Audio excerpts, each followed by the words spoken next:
in case you haven't noticed, I'm weird. No, I'm a weirdo. I don't fit in. Yeah. And I don't want to fit in. I mean, have you ever seen me without this stupid hat on? That's weird. Hey guys, if you're new here, my name is Ava, and I'm a small channel doing animation art stuff with a focus on animated commentary, story times, and mini experimental animation projects. Today, we're going to discuss some of the reasons why somebody probably should have sedated me in middle school. Maybe you'll relate to my crazy and I'll feel less alone in this, or, you know, maybe your opinion of me will be fundamentally altered and unrecoverable. Either way, I hope it's entertaining. This video is going to be slightly different in that I've actually written a script this time. So far, I've just been going off of bullet points and vibes, which has been fun, but has also caused some severe chaos for me during editing. I forgot to include an intro.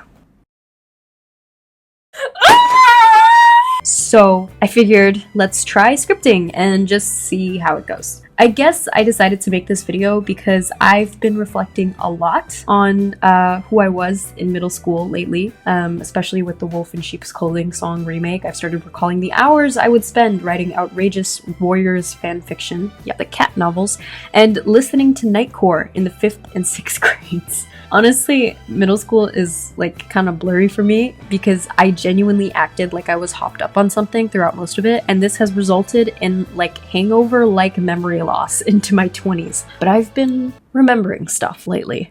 And to be perfectly frank, I don't know if I can fit everything into a single video. I definitely cannot. But let's just start with the basics. I think I should start with who I was in middle school, and that can probably be summed up as like god tier level cringe, 0 volume control, and also somehow a teacher's pet. All great, fantastic traits, I know.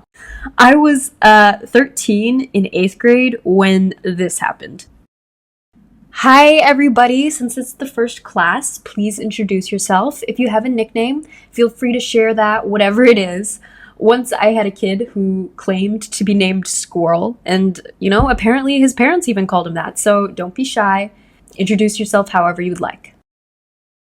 Now, I know now that this teacher was just trying to be nice and share a funny anecdote to break the ice on like the first day of school, but don't be shy was literally the worst thing I could be told at the time.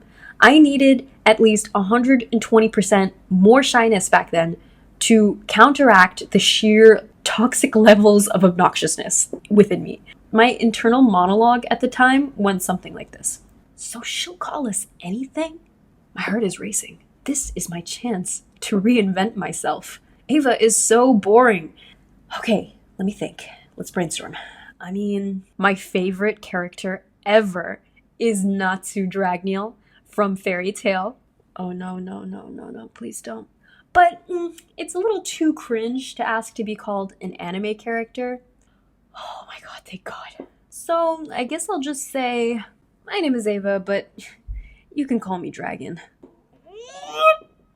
Oh my god, why would I say that?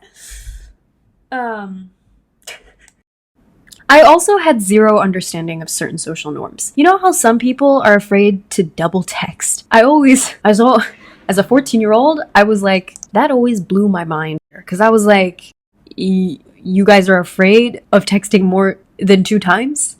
Because I doesn't texted, okay? Which among my elite circle of friends who also had 0 understanding of social norms, that was totally fine. But if I ever wandered outside of this safe haven, left on red? What? Why?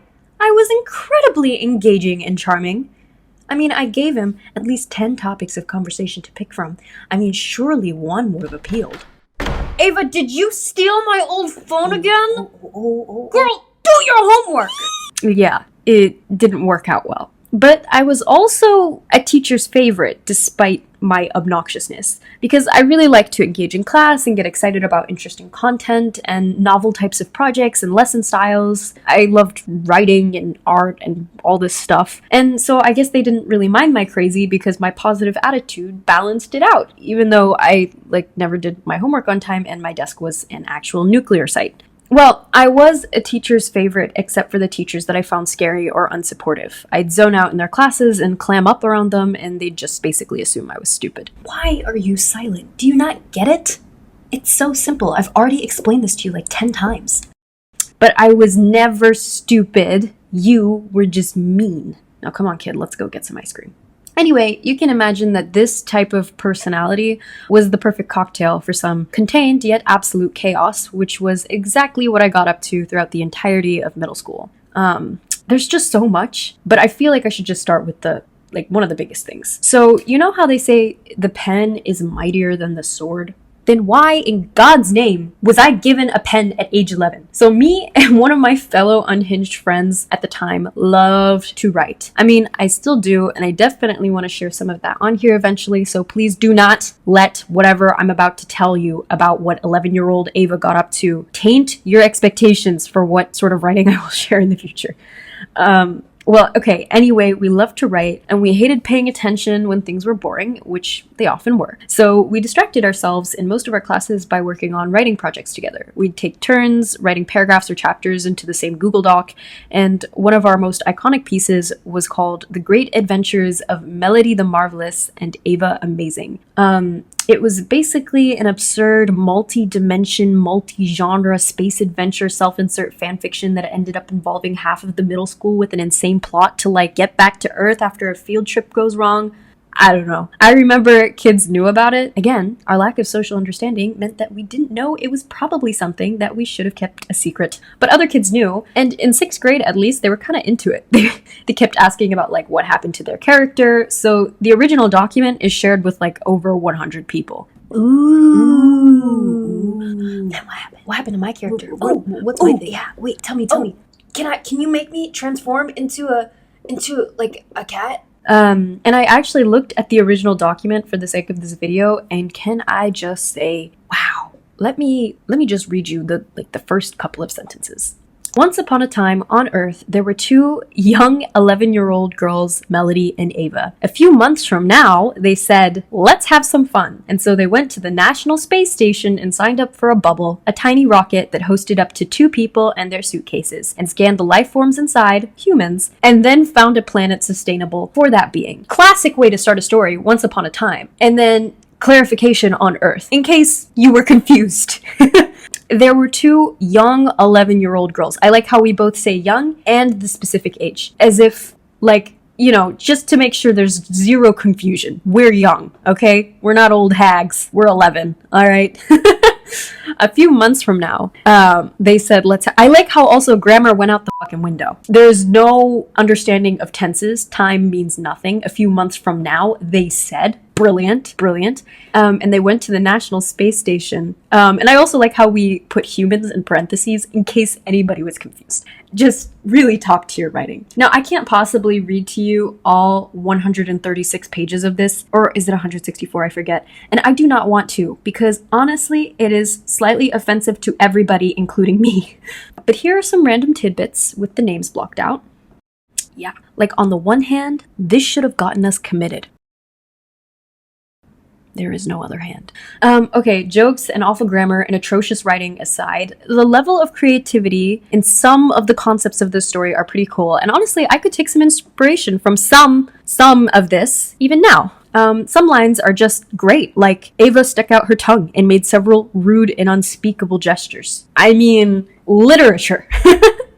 In 6th grade, we wrote around 60 pages, and I remember we tried to print it out once, and the printer literally crashed out because it was too much. This is a little too fucked up, even for me. Then in 7th grade, we picked it up again and wrote up to 80 pages. And in 8th grade, this friend and I who originally started the story, we had grown apart a bit. But I remember I brought up the document one morning for whatever reason towards the beginning of the school year. And some of my friends saw what I was looking at, or maybe I showed them again for lack of shame, and they basically rioted.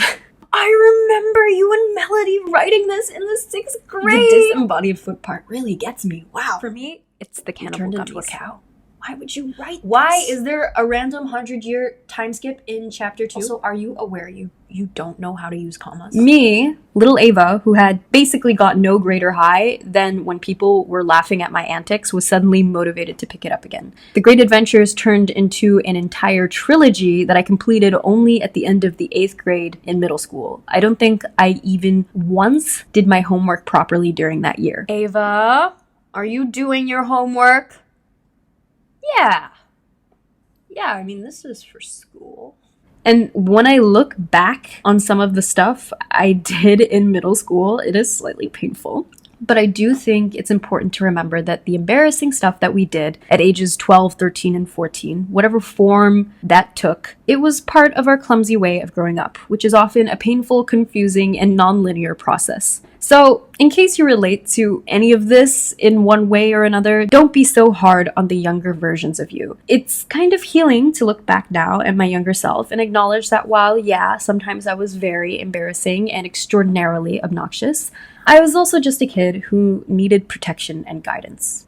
Well, that got a little deeper than I originally intended it to, but I think it's a nice way to round off. So thanks for watching, guys. I put a lot of effort into this video, so if you enjoyed, please consider liking and subbing to support my channel. Also, a huge shout out to the first fan art I have ever received by this account. Please check out their artwork on Instagram. I love it so much, and I'm so grateful, and I really freaked out when I saw it the first time. I also received this fan art from my little cousin, and it says Ava, but with blue hair. Also wacky. And I gotta say, this is probably what middle school me would have wanted to look like, and I love it very much, and I wanted to show you guys. So thank you so much. It made me so happy to receive fan art. If anybody wants to send me any more arts, feel free to on Instagram, on the Instagram I made, link below. And cheers! I'll see you all next time.